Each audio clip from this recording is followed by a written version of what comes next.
Be ready. 5 seconds.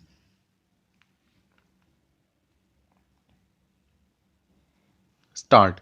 My interest in basic education goes back to the day when Mahatma Gandhi convened a conference at Wardha for discussing this subject. A few prominent educationists and workers in the cause of national education had also been invited to attend this conference.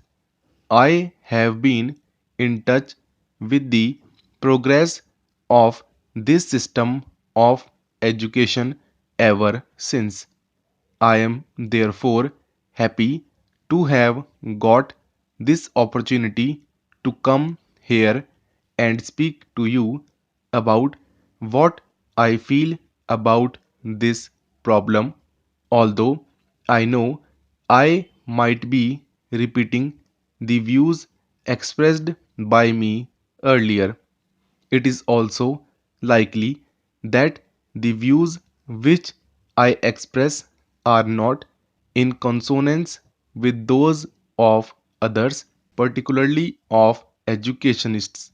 Besides, it is also to be seen how far my views fit in with the policy which is being pursued by the central and state governments in this connection and how far it is practicable to modify that policy.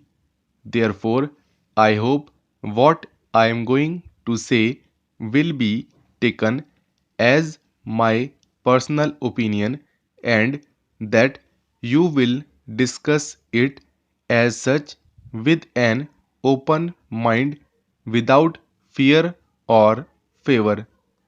It will be agreed that the system of education, right from the first primary class to the highest university course, which are following today, is the same as introduced by the British government in this country.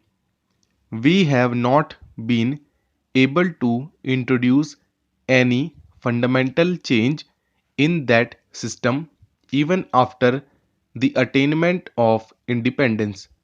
It is pointless to blame anyone for it because the peaceful manner in which the transfer of power took place made it inevitable that, along with the governmental machinery and other things, the system of education should also come to us as a heritage of the old regime.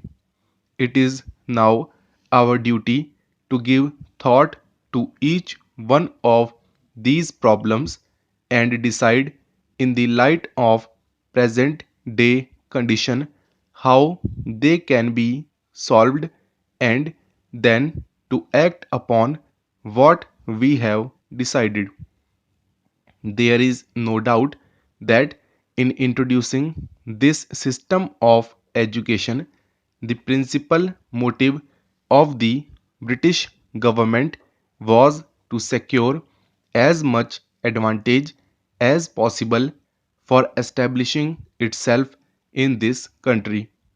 The Britishers also thought that as compared to their own culture and literature, there was nothing much in Indian culture and literature which might be said to be worth preserving. There is no doubt in course of time their views underwent some change. The progress of science in Europe, meanwhile, confirmed them in their view that scientific education could be imparted only through the medium of English. Consequently, partly for the sake of administrative convenience and partly to propagate their own language and culture, they stick to their own system of education which they introduced in this country. There is no doubt that the education received by our earlier generation was based on this very system. Those people knew little of Indian culture or culture and hardly felt drawn towards it, although a few Indian scholars who were inspired by English education did study Indian literature and wrote a good deal in praise of it.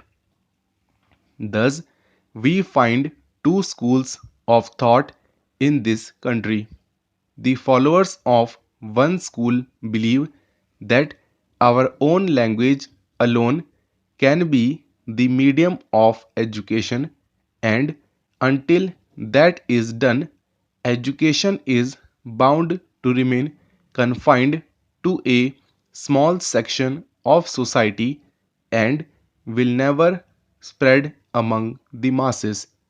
The other school of thought thinks that in this scientific age, our country cannot cut itself adrift from European thought and that at least higher education should continue to be imparted through the medium of English. If that is not done, they argue, we shall fail to pull our weight and lag behind other nations in the race for material progress. These views, as a matter of fact, apply not only to the medium of instruction but actually to the whole system of education.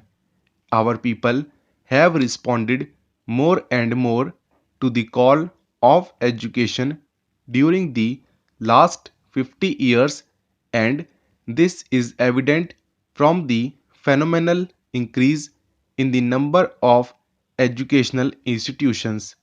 In 1911-12, when Burma and Pakistan were also part of India, there were 186 universities and colleges in India as compared with 537 in 1948-49, though Burma and Pakistan had separated, leaving India smaller in area and population. It is clear from the figures that there is a widespread demand for educational facilities.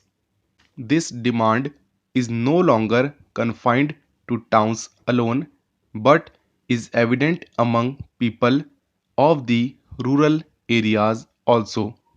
One result of this spread of education has been that many educated people find themselves unemployed.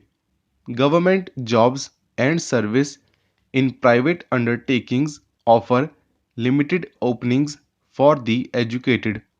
Only a small fraction of successful scholars can be absorbed in them. A large majority of the educated are averse to taking up their parental occupations. As a result of their education, they have lost the capacity to take up those occupations and they are not equipped to follow any other either.